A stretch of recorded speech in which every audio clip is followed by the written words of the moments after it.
একটুকু ছোঁয়া লাগে, একটুকু কথা শুনি, তাই দিয়ে মনে মনে রোজি মম ফাল্গুনি, একটুকু ছোঁয়া লাগে, একটুকু কথা শুনি। নমস্কার, আমি শর্মিলা। আমি আজকে একটা নিরামিষ রান্না দেখাবো। সেটা হচ্ছে আলু পনির। আলু পনিরের মাখা মাখা, টমেটো আলু পনিরের মাখা মাখা। তো এবারে আমি তেলটা গরম করতে দিয়ে দিয়েছি। হ্যাঁ, তেলটা গরম হয়ে গেছে। এবারে আমি পনিরগুলোকে খুব হালকা করে ভাজবো। বেশি ভাজলে কিন্তু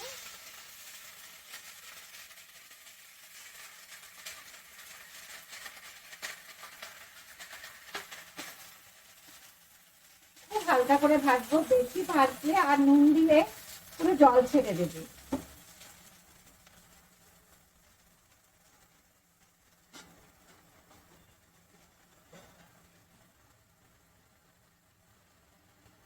হালকা করে ভেজে নেব, যাতে শক্ত হয়ে না যায়। বেশি পনির যদি ঢালি দিই, তাহলে শক্ত হয়ে যাওয়ার চান্স থাকে। জাস্ট একটুখানি আমি পনিরটা ভেজে নিলাম। এবার আমি পনিরগুলো তুলে রাখবো।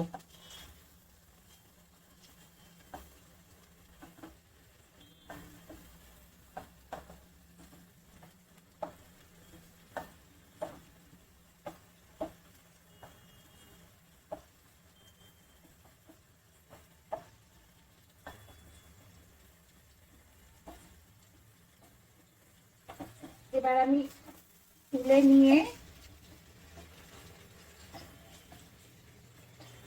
একদম তুলোর মতো নরম থাকে যদি আমি কম ভাজি। এবার আমি এই তেলেই আলুগুলো একটু ভেজে নেব।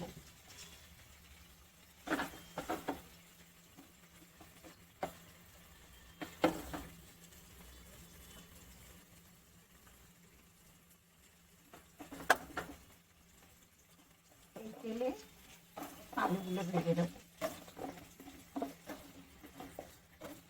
আলুগুলোর উপরে একটু নুন হলুদ দিয়ে দেব। আলুগুলো একটু ভাজা ভাজা হবে, একটু ভাজবো আলুগুলো। নুন দিলাম, একটু হলুদ দেব।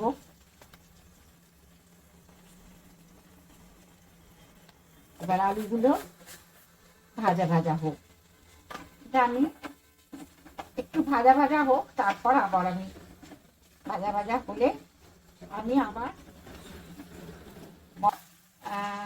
এবার আমরা আলুটা ভেজে নিয়েছি, আমি এটা তুলে রাখবো।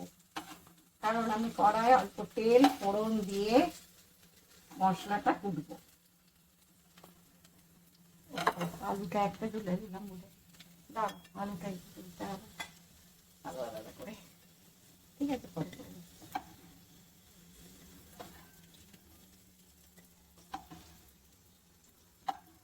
হালকা লাল লাল করে ভেজে নিলাম আলুটা।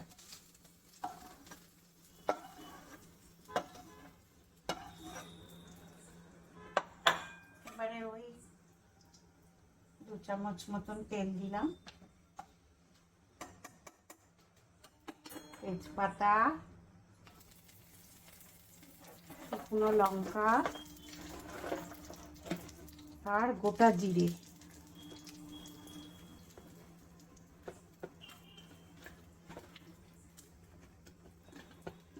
একটা একটু ফাটিয়ে দিলে গন্ধটা ভালো বেরোয়। আর গোটা জিরে দেব। গোটা জিরে ফোড়ন দেব।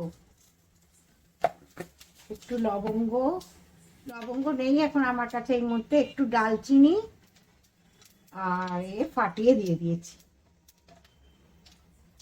আর ছোট এলাচ।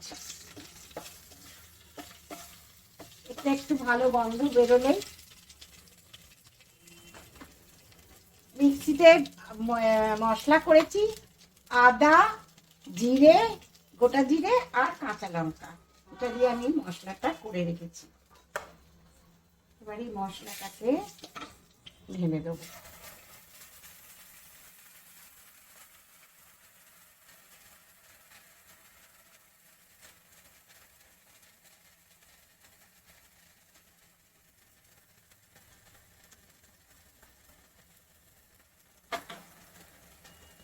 এটা একটু নাড়াচাড়া করলাম,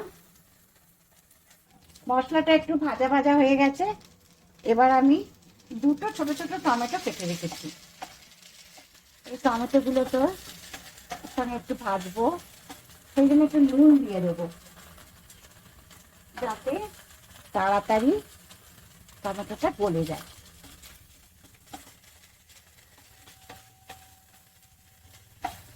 আমাদের তো এই নিরামিষের দিন আলু পনির করলে মোটামুটি আমাদের রাতে রুটি দিয়ে সুন্দর খাওয়া হয়ে যায়। কখনো কখনো আবার অন্য অন্য রান্নাও করি, তবে যে দুধ দেয় সে খুব সুন্দর পনির দেয়, এত নরম পনিরটা খুব ভালো লাগে। এরপরে বলেছি একদিন চিলি পনির করবো, এটা আসলে একটু সস টস দিয়ে করবো, তো একটু জোগাড় করে রাখতে হবে আগে থেকে। আজকে যেমন আমার ঘরে যা ছিল তাই দিয়েই হয়ে গেল। এবার আমি হলুদ দেব,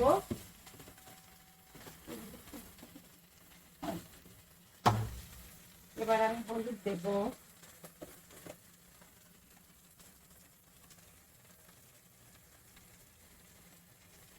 ভাজতে ভাজতে দিয়ে দেবো, তাহলে টমেটোর জল বেরোনো সঙ্গে সঙ্গে এটাও ভাজা হয়ে যাবে। একটু কাশ্মীরি মির্চ দিয়ে আমি রঙের জন্য, কিন্তু আমরা শুকনো লঙ্কা খাই না, যা দিই কাঁচা লঙ্কাই দিই।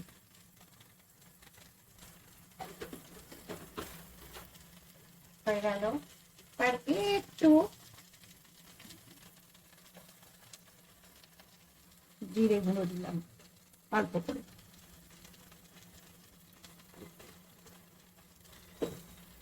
এগুলো ভাজতে ভাজতে হলুদ দিয়ে দিয়েছি, এগুলো ভাজা হবে, টমেটোটা একটু গলবে, দরকার হলে আমি একটু জল দেব যাতে এটা ভালো মতন কষতে পারি। অল্প করে জল ছিটিয়ে দেবো, এটা সুন্দর করে কষা হবে। মশলাটা একটু নুন দেব, পরে নুনটা টেস্ট করে আবার বেশি কম দেবো, কারণ আমরা নুন খুব কম খাই,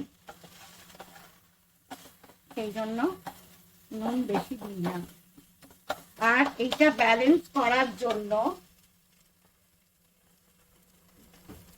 একটু অল্প করে একটু হাফ চামচের মতন চিনি দেবো, এই তরকারিটা ব্যালেন্স করার জন্য। নিরামিষ তরকারি তো একটু মিষ্টি দিলে, যে কোনো তরকারিতে একটু মিষ্টি দিলে ব্যালেন্স হয়ে যায়। আর একটু কষে নিয়ে, তেল বেরিয়ে গেছে অলরেডি, আর একটু কষে নিয়ে টমেটো গুলো সব গলে গেছে, সুন্দর কষা হয়ে গেছে, ভালো গন্ধ বেরোচ্ছে, সবচেয়ে বড় কথা ভীষণ ভালো গন্ধ বেরোচ্ছে। এবার আমরা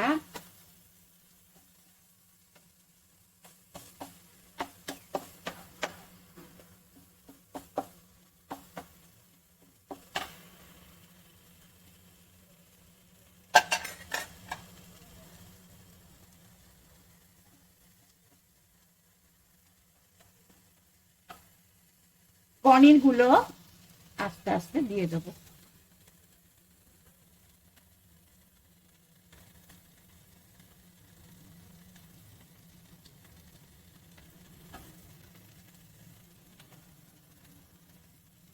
আর তার সঙ্গে আলুগুলো ঢেলে দিলাম, যে আলুগুলো ভেজে তুলে রেখেছিলাম সেগুলো দিয়ে দিলাম।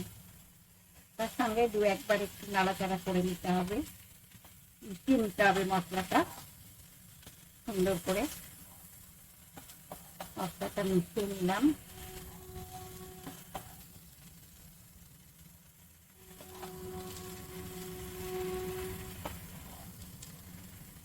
সুন্দর করে মেশানো হয়ে গেল আলু আর পনিরের সঙ্গে।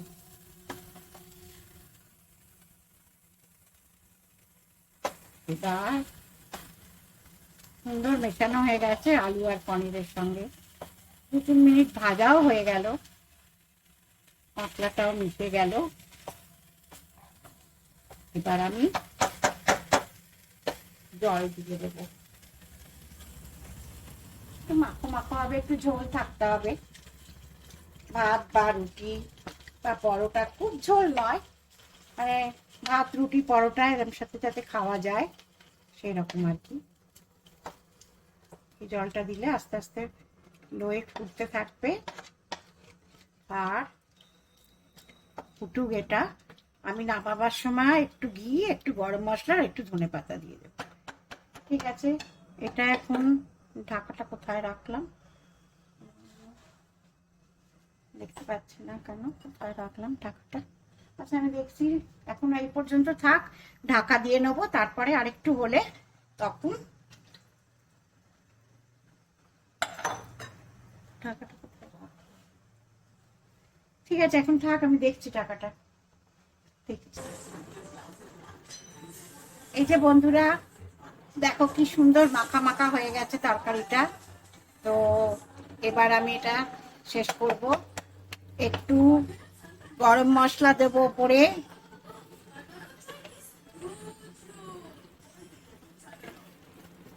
এক চামচে ঘি দেবো,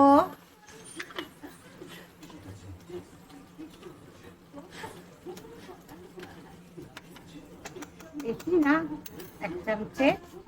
আর ধনে পাতা কুচিয়ে রেখেছি সেটা উপরে দিয়ে দেবো। হয়ে গেল আমাদের আলু পনির টমেটো দিয়ে মাখা মাখা, একদম মাখা মাখা হয়ে গেছে। যেটুকুন ঝোল আছে ওটা, এটা রুটি লুচি পরোটা ভাত সবার সঙ্গেই যাবে। তো ঠিক আছে, আমি এটা চাপা দিয়ে দিচ্ছি, এটা স্ট্যান্ডিং পজিশনে রেখে দিচ্ছি। যখন আমরা খাবো তখন এখান থেকে গরম গরম সার্ভ করে দেবো। আজকের মতন এখানেই ভিডিওটা শেষ করছি।